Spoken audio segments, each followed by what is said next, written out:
എന്നാലും വെള്ളാപ്പള്ളി ഒഴിവാക്കരുത്. വെള്ളാപ്പള്ളി ഇല്ലാത്ത ഒരു പലസ്തീൻ ഐക്യദാർഢ്യമൊക്കെ നടത്തുക എന്ന് പറഞ്ഞാൽ വളരെ മോശമല്ലേ. മക്കൾ വൈകുന്നേരം ഭക്ഷണം കഴിച്ചിട്ടില്ലെങ്കിൽ കോത്താമ്പി വരും എന്ന് പറഞ്ഞാൽ നമ്മളൊക്കെ പേടിപ്പിക്കാറുണ്ടായിരുന്നു. ഞങ്ങളൊക്കെ അങ്ങനെ പേടിച്ചിരുന്നു. അപ്പോൾ അങ്ങനെ ഒരു കോത്താമ്പി പോലെ ആർക്കും ഒന്നും മനസ്സിലാവില്ല. ഈ എയിംസ് എത്ര കാലമായി പറയാൻ തുടങ്ങിയിട്ട്.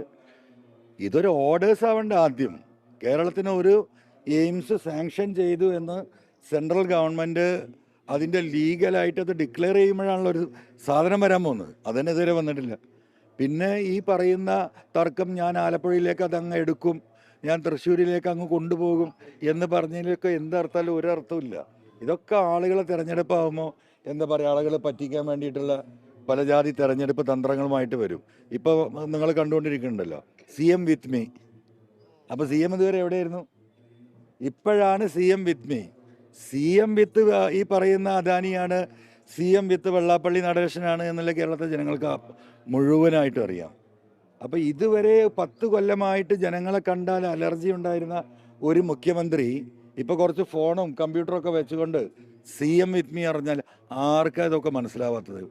അതുപോലെയുള്ള ജനങ്ങളെ പറ്റിക്കുന്ന നിരവധിയായ സംഭവങ്ങൾ നടക്കുകയാണ്. ഇപ്പോൾ അയ്യപ്പ സംഗമം നടന്നു, അത് നമ്മൾ ചർച്ച ചെയ്ത് കഴിഞ്ഞു. ന്യൂനപക്ഷ സംഗമങ്ങൾ വേറെ കോലത്തിൽ നടക്കുന്നു. ഇനി എന്താണ് പലസ്തീൻ സംഗമം ഇവിടെ ഒക്ടോബർ 2-ാം തീയതി കോഴിക്കോട് നിങ്ങൾക്കൊക്കെ റിപ്പോർട്ട് ചെയ്യുക. അതിൽ മുഖ്യാതിഥിയായിട്ട് വെള്ളാപ്പള്ളിയെ കൊണ്ടുവരണം. അല്ലല്ല, അത് നിർബന്ധമാണ്. ആ ആ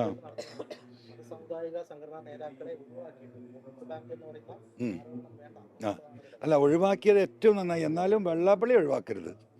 വെള്ളാപ്പള്ളി ഇല്ലാത്ത ഒരു പലസ്തീൻ ഐക്യദാർഢ്യമൊക്കെ നടത്തുക എന്ന് പറഞ്ഞാൽ വളരെ മോശമല്ലേ.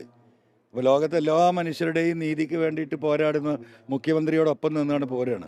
പറ്റുമെങ്കിൽ ഇപ്പോൾ അയ്യപ്പ സംഗമത്തിന് ഒരു സന്ദേശം എഴുതി വായിച്ചല്ലോ, യോഗിയുടെ അടുത്തുനിന്ന് ഒരു സന്ദേശം കൂടി വാങ്ങിയിട്ട് അതും കൂടി ഈ കടപ്പുറത്ത് വായിച്ചാൽ നന്നാകും എന്നാണ് എൻ്റെ വ്യക്തിപരമായ അഭിപ്രായം.